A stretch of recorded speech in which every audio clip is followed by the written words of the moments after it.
9 months after I buried my daughter, I received an $847 water bill from a house where the water had supposedly been shut off since her funeral. I read the number 3 times before setting the envelope on my kitchen table.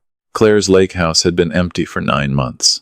The gate was padlocked, the windows were dark, and according to my son-in-law Derek, the main valve had been closed at the meter the week after we buried her. Yet somebody, or something, had just used nearly $900 worth of water. My name is Walter Briggs. I'm 63 years old, and I spent 35 years as a licensed master plumber and pipe systems engineer. I've diagnosed leaks beneath highways, pressure failures inside hospitals, and ruptured mains buried under concrete. I know what water does when nobody is watching. And I knew one thing immediately. $847 was not a dripping faucet. Before we continue, subscribe to the channel and tell us in the comments where you're listening from today.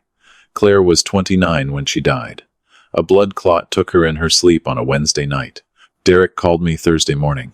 I drove 3 hours to their home and held him while he cried on the porch. I never questioned his grief. I had already lost Claire's mother 6 years earlier, and I knew pain could make people behave in ways you didn't understand. The lake house had originally belonged to my wife and me. We'd bought the little 2-bedroom cabin on Hartwell Lake when Claire was 12. She learned to swim there, spent summers fishing from the dock, and after her mother died, I transferred the property entirely into Claire's name. She loved that place more than anything we owned. After Claire's funeral, Derek told me he couldn't bear to return. Every room reminded him of her. He said he'd shut off the water, locked the gate, and intended to leave the property untouched until he was ready to decide what came next. I believed him. The utility account remained in Claire's name because her estate was still being settled, and Derek had asked that the bills be forwarded to me. For months, nothing looked unusual. $12, $8, small maintenance charges I paid without thinking. Then came $847. I pulled the previous statements from my filing cabinet and spread them across the table. Almost no consumption for months. Then a sudden jump large enough to make my stomach tighten. A broken pipe was possible. But if a line had ruptured badly enough to create that bill, someone needed to get there immediately.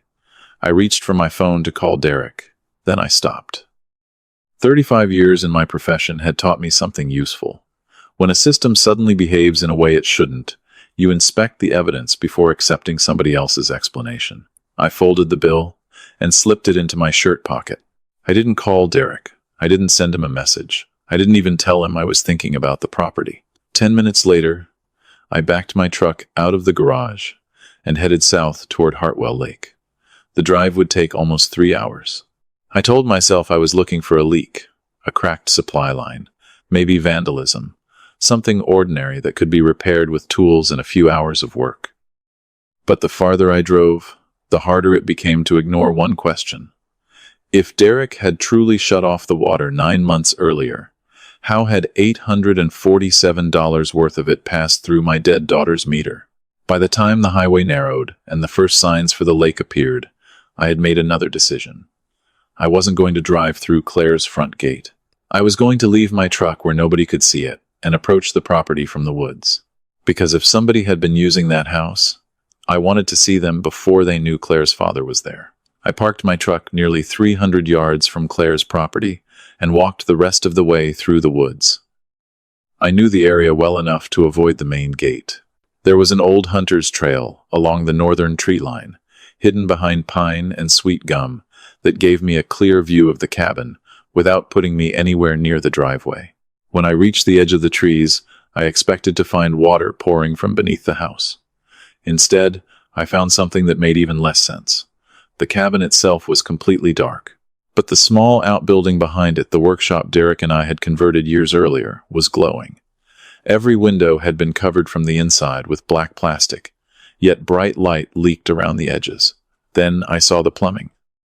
2 thick gray hoses ran along the exterior wall and disappeared through a ground-level vent. I hadn't installed them. More importantly, they weren't there to repair a leak. They were feeding water into that building. I stayed behind the trees and watched. No one came outside. From where I stood, I couldn't see the entire driveway, so I had no idea whether a vehicle was hidden behind the cabin. I took several photographs with my phone, making sure the hoses, covered windows, and light were visible. 35 years around mechanical systems had taught me that equipment tells the truth even when people don't. Whatever was happening inside that workshop required continuous water and strong artificial light. That explained the bill. It didn't explain who was using it. I walked back to my truck without touching anything. Then I called Derek. I was going through Claire's forwarded mail, I said casually, and there's a strange water bill from the lake house. $847. Silence. It lasted maybe 2 seconds. Most people wouldn't have noticed. I did. That's probably Gary, Derek finally said. Gary? A handyman I hired about 6 weeks ago. He's been winterizing the place, running the water periodically, checking the pipes. I should have told you. I looked through the windshield toward the woods. So, someone's been going inside? Just Gary. Reliable guy. A neighbor recommended him. His explanation sounded reasonable if you hadn't just seen what I had seen. But no competent handyman winterizes a cabin by installing dedicated water feeds into a workshop and sealing its windows with blackout plastic. And in early November, the temperatures around Hartwell Lake didn't justify anything close to $847 in water usage. That makes sense, I said. I was worried there might be a broken line. Derek sounded relieved. No, everything's handled. Don't drive all the way down there. I'll talk to Gary. Good. Thanks, Derek. I ended the call without telling him I was already less than half a mile away. Then I waited in my truck for almost an hour. Nobody appeared. Eventually, I drove home with the photographs on my phone and Derek's explanation repeating in my head. The strange plumbing bothered me. The covered windows bothered me more. But what bothered me most was how quickly Derek had produced a name, a purpose, and a reason I shouldn't visit the property. That night, I opened the filing cabinet containing Claire's estate records. I wasn't ready to accuse my son-in-law of anything. I didn't yet know what was inside that building. But I knew enough to stop treating the $847 bill as a plumbing problem. Somebody had turned my daughter's empty lake house into something Derek desperately didn't want me to see. I didn't sleep much that night. At 6 the next morning, I carried Claire's estate folder to the kitchen table and started reading every document from the previous 9 months. I was still listed as co-administrator alongside Derek, which meant I had legal access to the financial and property records connected to Claire's estate. Most of the paperwork looked exactly as I remembered. Tax notices, insurance statements, utility charges. Then I found a water account amendment dated 4 months after Claire's funeral. I read it twice. The billing address had been changed as expected, but beneath it was something I had never seen. The service classification had been upgraded from ordinary residential use to a commercial flow rate tier. I spent 35 years working with municipal water systems. Commercial classification isn't something a utility adds because somebody runs a faucet occasionally. It exists for properties consuming water at levels far beyond normal household use. Someone had deliberately modified my dead daughter's account to accommodate sustained, high-volume consumption. Suddenly, the $847 bill wasn't the mystery. It was evidence. I checked the filing date again. Thursday afternoon, 4 months after we buried Claire. Derek had told me the lake house had remained locked and untouched, yet somebody had already been preparing that property to use industrial quantities of water. I photographed the amendment and placed it beside the pictures I'd taken from the woods. Blacked-out windows, new hoses, continuous lighting, commercial water service, and Derek's imaginary explanation about Gary. I needed someone who understood what those pieces meant legally before I went any further. My first call was to Renata Cross, the attorney who had prepared Claire's will and helped administer the estate. I need you to look at something before I make any accusations, I told her. I explained the bill, my visit to the property, Derek's story, and the account amendment. Renata didn't interrupt. When I finished, she said, "Send me every photograph and document you have. And Walter, do not go back onto that property yet." Why? Because if Derek is hiding something, we need to know what it is before he realizes you're looking. That was enough for me. My second call was to Phil Gorecki, a former county sheriff's investigator I'd known for 20 years. During my working days, Phil had occasionally brought me into insurance fraud cases when he needed someone who understood damaged plumbing systems. He was careful, patient, and almost impossible to rattle. We met the following morning at a diner off the interstate. I slid the $847 bill across the table, followed by the utility amendment and photographs of the workshop. Phil studied everything without speaking. He enlarged one photograph on my phone and stared at the hoses entering the vent. Then he looked at the black plastic covering the windows. "Did you go inside?" "No." "Good. Do you know what I'm looking at?" Phil closed the folder. "I know what it reminds me of." "What?" He didn't answer immediately. "I've seen 2 setups in this county with similar modifications, but I'm not going to tell you they're the same thing until I know." "How long?" "Give me 3 days." I leaned forward. "And until then, you stay home. You don't call Derek about the property. You don't drive past the cabin. You don't touch those hoses." I agreed. Before leaving, Phil tapped the utility amendment with one finger. "Walter, whatever is happening there didn't start with that water bill. Somebody planned for this months ago." I drove home thinking about that sentence. For 9 months, I'd believed Derek was simply too broken by grief to return to Claire's lake house. Now I had documentation showing that only 4 months after her funeral, someone had quietly transformed its water account for commercial consumption. And while Phil spent the next 3 days finding out what was happening inside that workshop, I started looking for something potentially even more dangerous, where the money to build it had come from. While Phil watched the lake house, I followed the money. Renata and I divided Claire's estate records between us and went through every transaction made after her death. 2 days into the search, I found a document that made the $847 water bill look almost insignificant. 8 weeks after Claire's funeral, Derek had opened a $220,000 home equity line of credit against the lake house. I stared at the number for several seconds before reading the document again. The property had been debt-free. Claire had owned it outright. She used to tell me she wanted her children to spend summers there someday, just as she had. Now, barely 2 months after we buried her, Derek had borrowed nearly $250,000 against it. The notices had gone to his address, which explained why none had reached me with the forwarded estate mail. I called Renata immediately. "Tell me I'm reading this wrong." She wasn't reassuring. "You're not. Could he legally do this without telling me?" "That's what I'm reviewing. Don't assume anything yet. We need the complete transaction history." I appreciated her caution, but one question mattered more to me. Where did the money go? That's what we need to establish. I printed the documents and placed them beside the photographs from the lake house. The timeline was beginning to form. Claire died. 8 weeks later, Derek borrowed $220,000 against her property. 4 months after her funeral, the water account was upgraded for commercial consumption.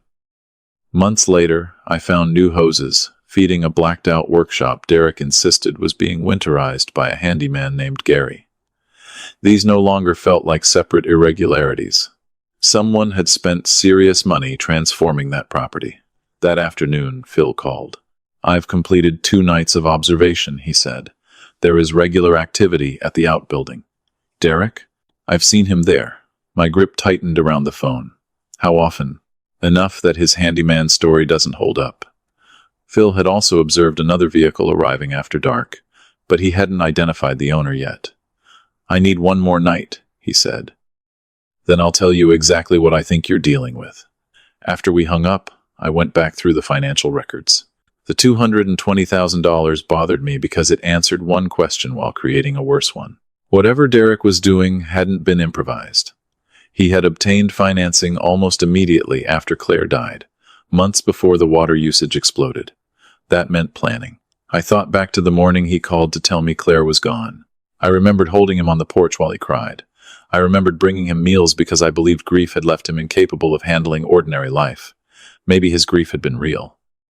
I wasn't ready to rewrite every memory simply because I was angry. But documents don't grieve. Dates don't exaggerate. Money doesn't care what story someone tells. And the dates in front of me were telling a story Derek had never told me. Late that evening, Renata called with another warning. "Walter, don't confront him about the loan." I wasn't planning to. Good. Because if that money connects to whatever Phil is watching, Derek cannot know we found it. The next morning I was sitting at my kitchen table when Phil's name appeared on my phone. I answered immediately. He didn't waste time. "Walter, I know what's inside the building." I stood without realizing it. "Tell me." Phil paused. "Not over the phone. Meet me at the diner." I looked down at the $220,000 loan document beneath my hand. For the first time since the water bill arrived, I wasn't wondering whether Derek was hiding something. I was wondering how much of my daughter's inheritance he had already turned into it. Phil was already sitting in the back corner of the diner when I arrived. He didn't order breakfast. He simply turned his phone toward me and said, "Your son-in-law isn't winterizing that building." On the screen were photographs taken from the tree line over 3 nights. Derek appeared in several of them, entering the workshop after dark. Another image showed a woman carrying supplies from an SUV. Then Phil showed me what his surveillance had confirmed. "It's a commercial hydroponic cannabis operation," he said. For a moment, I couldn't speak. Phil explained that the water feeds, blackout material, ventilation, lighting, and power consumption all matched a professionally constructed indoor cultivation system. Based on the infrastructure and activity he'd observed, he estimated the operation could generate between $80,000 and $120,000 per harvest cycle, with multiple cycles each year. "This isn't somebody growing a few plants," he said. "It's built to make money." I looked again at Derek's photograph. The man I'd held after Claire died had converted her lake house into part of a criminal business, and suddenly I understood where at least some of that $220,000 might have gone. "Who's the woman?" I asked. Phil slid another page toward me. Sandra Pratt. She had worked as office manager for Derek's landscaping company for 4 years. Phil had also found her name connected to several business accounts and 2 old misdemeanor cases involving drug distribution. "She's not just helping him," Phil said. "From what I've seen, she's involved in the operation." I drove home with Sandra's name repeating in my mind. Something about it felt familiar. I opened Claire's estate records and searched through every invoice until I found it. 6 weeks after Claire's funeral, the estate had paid $2,400 to Sandra Pratt for landscaping maintenance at the lake house. I read the invoice twice. The payment had come from an estate account I was supposed to help protect. If Phil was right, Derek had used Claire's own money to pay a woman who later helped him operate an illegal business on Claire's property. That was the moment my anger changed. Until then, part of me had still wanted some explanation that would make Derek merely foolish, desperate, or financially reckless. The invoice destroyed that hope. This had started only weeks after we buried Claire. I called Renata and gave her Phil's findings. She was silent for several seconds. "We need to move carefully now," she said. "Why?" "Because Claire's estate is still open. If Derek realizes you know what he's doing, he may try to transfer assets, close accounts, or move whatever is inside that building. Can we freeze the property? Possibly. Give me 48 hours. I need to prepare an emergency estate filing and speak with someone who handles cases involving financial fraud." She made me promise not to confront Derek. I didn't need convincing. Anger might have felt satisfying for 5 minutes, but warning him would destroy the advantage we had. So I made a different decision. Derek needed to believe his lie about Gary had worked. He needed to see the same quiet, grieving father he'd been dealing with for 9 months. I put the $2,400 invoice back into the folder and closed it. For 35 years, I'd learned never to release pressure from a damaged system until I knew exactly where the failure was. Derek had no idea I knew about the workshop, Sandra, the commercial water account, or the $220,000 loan. And until Renata and Phil were ready, I intended to keep it that way. The next afternoon, I drove to Derek's house, carrying a pot roast. It was the same meal I'd brought him during the first weeks after Claire's funeral, when I still believed he was a grieving husband, struggling to get through each day. This time, I wasn't there to comfort him. I was there to make sure he believed I still trusted him. Derek opened the door wearing an old flannel shirt. "Walter, you didn't have to do this. Made too much for one man." He smiled and invited me inside. Nothing about him suggested he knew Phil had been watching the lake house, or that Renata was examining Claire's estate. Good. We sat in the living room with glasses of sweet tea and talked about Claire. Derek mentioned how much he missed her laugh. I listened without challenging him. That was harder than I expected. Sitting 3 feet from him, I knew about the $220,000 loan, Sandra Pratt, the $2,400 estate payment, and the operation hidden inside Claire's workshop. But anger wasn't why I'd come. I needed information. After 20 minutes, I leaned back and said casually, "I've been thinking about doing some maintenance at the lake house." Derek's fingers stopped against his glass. Only for a second. Maintenance? Nothing major. The drainage on the south side always bothered me. Might regrade it before winter.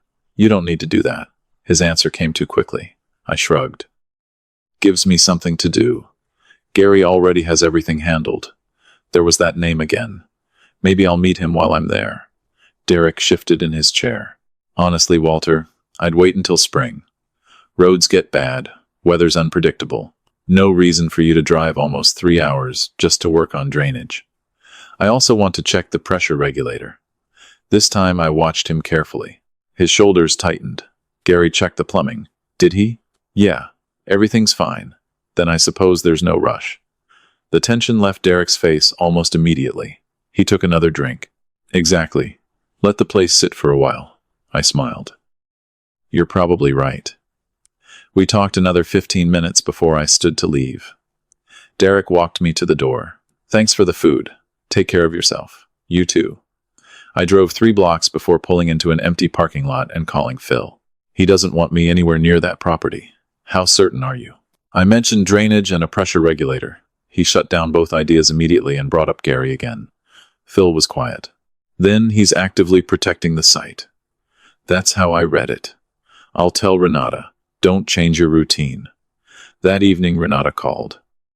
Her emergency estate paperwork was nearly ready, but she had also contacted someone who worked federal financial fraud cases. She had shared only enough information to determine whether our evidence warranted further attention. It did. What happens now? I asked. We wait for them to review what Phil collected. Waiting was difficult. Every instinct in me wanted to drive back to Claire's property, walk into that workshop, and tear out every hose Derek had installed. But doing that would warn him. So I stayed home. I paid ordinary bills. I answered Derek's occasional messages normally. I became exactly what he expected me to be, a 63-year-old father still too consumed by grief to notice what was happening around him. 2 nights later, my phone rang at 11. It was Renata. Walter, listen carefully, she said. The federal contact ran the lake house address through an existing investigation. I sat upright. And there was a pause. Derek's operation isn't the only one. I looked toward Claire's photograph on my desk. What does that mean? It means this is much bigger than we thought. Renata's next words changed the entire investigation. The lake house is connected to 2 other properties already on a federal task force's radar. I stood beside my desk, staring at Claire's photograph. Until that moment, I'd believed Derek and Sandra had built their own operation using my daughter's property and the money borrowed against it. I was wrong. They were part of something larger.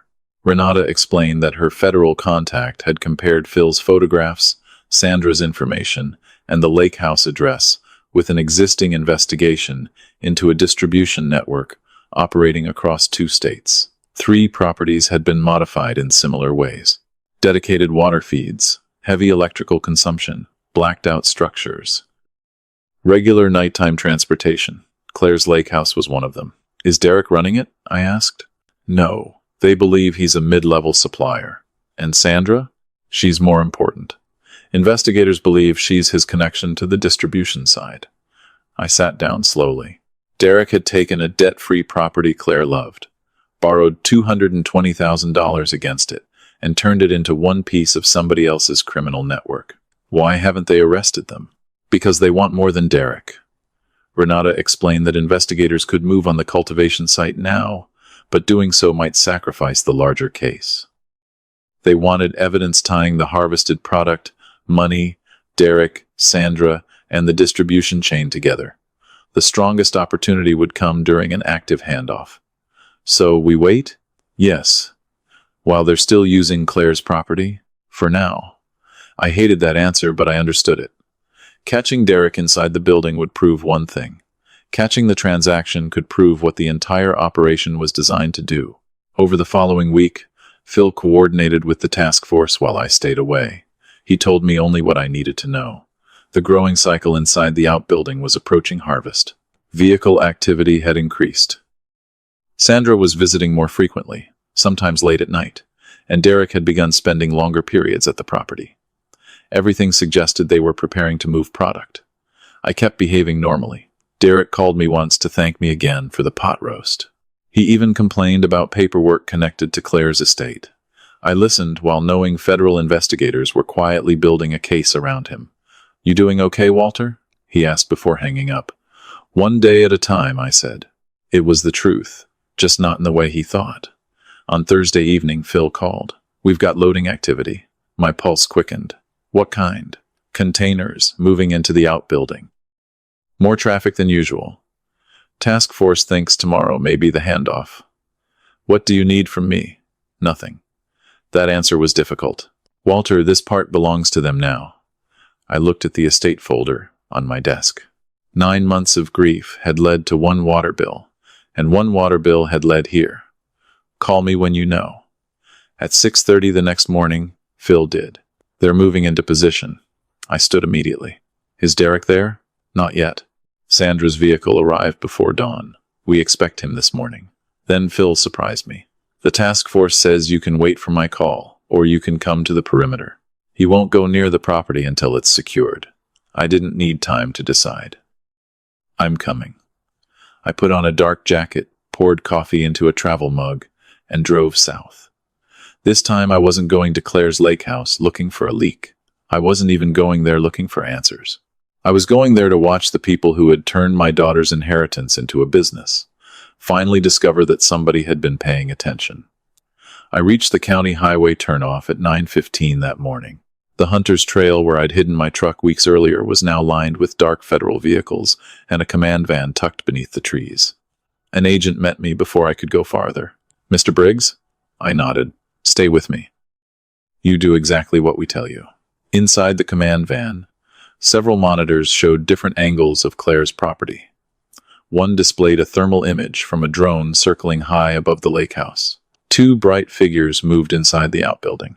Derek and Sandra. Both were there. On another screen, I could see containers stacked near the rear entrance and Sandra's SUV parked beside the workshop. An agent spoke quietly into a headset, while another tracked movement around the property. Nobody raised their voice. Nobody rushed. After weeks of waiting, the final minutes felt strangely calm. Then one of the agents said, "Transaction conditions confirmed." I looked at the clock. 9:47 a.m. The arrest team moved. I didn't watch the monitors. I stepped outside and stood behind the tree line where I'd first seen those blacked-out windows. Then came the heavy impact of the outbuilding door opening, another command, and a man's startled voice I recognized immediately. Derek. For 9 months, I'd heard him speak softly about grief, Claire, and how difficult it was to return to the lake house. Now I heard panic in his voice as agents ordered him to the ground. Less than 2 minutes later, the property went quiet again. "Site secure," someone called. I remained where I was until an agent gave me permission to move closer. Derek came out first wearing jeans and a gray sweatshirt, his hands cuffed behind his back. His head was lowered. For several seconds he didn't see me. Then he looked toward the driveway. Our eyes met. He stopped walking. The expression on his face wasn't anger, it was disbelief. "Walter?" An agent guided him forward. "Keep moving." Derek twisted his head toward me. "Walter, listen to me." I didn't answer. There was nothing I needed him to explain anymore. Sandra came out moments later in handcuffs, already talking rapidly to the agents around her. Boxes and evidence containers began moving out of the workshop. The operation Derek had hidden behind Claire's grief was now exposed in daylight. A female agent approached me, carrying several pages. "Mr. Briggs, this is the emergency estate injunction your attorney requested." A federal judge had signed it that morning. Every transfer or transaction involving Claire's estate and the lake house was frozen pending the investigation. Derek could no longer sell the property, borrow against it, or move it beyond the estate's reach. Then the agent told me something else. Financial investigators had already flagged the $220,000 equity line. They were tracing where the money had gone and preparing to pursue recovery through the fraud case. We also recovered cash, records, and material from inside the outbuilding, she said. There's enough here to support the next stage of the investigation. I thanked her and looked toward the workshop. The black plastic still covered the windows. The gray hoses I'd photographed weeks earlier were still running along the wall. The difference was that nobody needed to pretend anymore. Derek was placed into a federal vehicle. Just before the door closed, he looked at me one final time. I thought I would feel satisfaction. I didn't. I thought about Claire, at 12 years old, running barefoot down that same driveway toward the lake. I thought about the summers she'd spent there and the future she'd imagined for the property. When the agents allowed me farther onto the grounds, I didn't walk toward the outbuilding. I walked past it, down the slope, across the grass, all the way to the dock. The lake was gray and still beneath the November sky. Behind me, federal agents were dismantling the secret Derek had spent months protecting. In front of me was the place my daughter had loved. The arrests were over. But getting Claire's home and everything Derek had taken from her estate back was only beginning. The federal case moved faster than I expected. Derek spent the first several weeks trying to separate himself from the larger operation, but the evidence recovered from Claire's outbuilding made that difficult. Investigators had the cultivation equipment, financial records, cash, communications with Sandra, and documentation connecting the lake house to the distribution network. Eventually, Derek stopped pretending he had simply made one bad decision. He accepted a plea agreement and agreed to cooperate. His information helped investigators identify additional properties, accounts, and people connected to the network. By the time the investigation widened, 7 more arrests had been made across 2 states. Derek received 12 years in federal prison. Sandra refused the same path. She went to trial and received 18 years. I attended Derek's sentencing but didn't speak. When the judge announced 12 years, I felt no satisfaction. Claire was still gone. A prison sentence couldn't return the summers she'd spent on that lake or erase what had happened to the property she loved. Justice wasn't the same thing as getting something back. Outside the courthouse, Renata handed me another folder. "Now we repair the estate," she said. That process took 4 months. The $220,000 equity line Derek had taken against the lake house was challenged through the fraud proceedings. The loan was eventually voided, and part of the money Derek had drawn was recovered through asset seizures. Renata also traced the $2,400 payment to Sandra Pratt that had been disguised as landscaping maintenance. That amount was reimbursed from Derek's seized accounts. Every week seemed to uncover another transaction that needed to be examined, reversed, or documented. I let Renata handle the legal work while I concentrated on one question: what would happen to Claire's lake house when the estate finally closed? Derek's claim had been damaged by the criminal case, and the emergency injunction had prevented him from transferring the property before investigators could untangle what he'd done. Eventually, Renata called me into her office and placed the final estate documents on the desk. "It's done." "What does that mean?" "The estate is settled." She turned the final page toward me. "The lake house comes to you." I stared at Claire's name on the paperwork. 9 months earlier, I'd believed that property was simply sitting empty because Derek couldn't bear the memories. Since then, I'd discovered he'd mortgaged it, altered its utilities, financed an illegal operation on it, and used Claire's estate money to help build the very thing he was hiding from me. Now, after the investigation, arrests, sentencing, and months of financial recovery, the property was legally back in my hands. "What are you going to do with it?" Renata asked. I thought about the black plastic covering the workshop windows and the gray hoses running through the wall. Then I thought about Claire, sitting at the end of the dock with her morning coffee. "Fix it," I said. Renata smiled slightly. "Sell it afterward?" "No." I closed the folder. Claire never wanted that place turned into money. A week later, I drove back to Hartwell Lake carrying my tools. The federal evidence teams were gone. The cabin was quiet again. I unlocked the gate, drove down the familiar road, and stopped beside the outbuilding. For the first time since the $847 bill arrived, there was nobody left to investigate, nobody left to expose, and no lie left to uncover. There was only damage. And repairing damage was something I understood. I spent most of that winter repairing Claire's lake house with my own hands. I started with the outbuilding. Everything Derek and Sandra had installed came out: the blackout, plastic, the ventilation system, the electrical equipment, the gray water lines that had first caught my attention from the woods.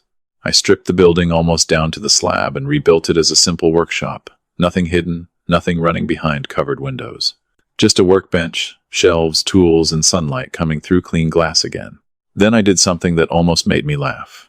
I regraded the drainage on the south side of the property and replaced the pressure regulator on the main supply line, the exact jobs I'd mentioned to Derek when I was testing whether he would try to keep me away. By early spring, the cabin finally felt like Claire's again. One Saturday morning, I opened the old estate folder and found the piece of paper that had started everything. $847. The water bill. I could have thrown it away. Instead, I placed it in a simple frame and hung it above my workbench. Not as a trophy. There was nothing about what happened that made me proud. Derek went to prison. Claire was still dead. No investigation could change either fact. I kept that bill because it reminded me how easily grief can make you accept the story you desperately want to believe. For 9 months, I wanted Derek to be exactly what he appeared to be, a husband devastated by losing my daughter. So I didn't question the small irregularities. Then one number refused to fit the story. $847 from an empty house with the water supposedly turned off. My entire career had taught me that systems leave evidence. Water goes somewhere. Money goes somewhere. And when the numbers don't match the explanation, you don't force the evidence to fit the story. You follow it. These days, I drive to the lake house whenever the weather is clear. Some mornings I carry coffee down to the dock and sit where Claire used to sit. The lake becomes perfectly still just after sunrise, and if I stay long enough, I can remember her there at 12 years old, feet hanging over the edge, asking me whether fish ever slept. Before we buried Claire, I made myself one promise. Whatever she loved, I would look after. For a while, grief made me believe that meant simply preserving her memories. I understand it differently now. Sometimes protecting what someone leaves behind means being willing to examine painful truths about the people still standing beside you. The lake house survived. The estate was restored. The workshop has light in its windows again. And above my bench hangs an ordinary water bill that most people would have paid without a second thought. I look at it sometimes and remember the lesson that 35 years beneath houses and behind walls taught me long before I ever needed it for my own family.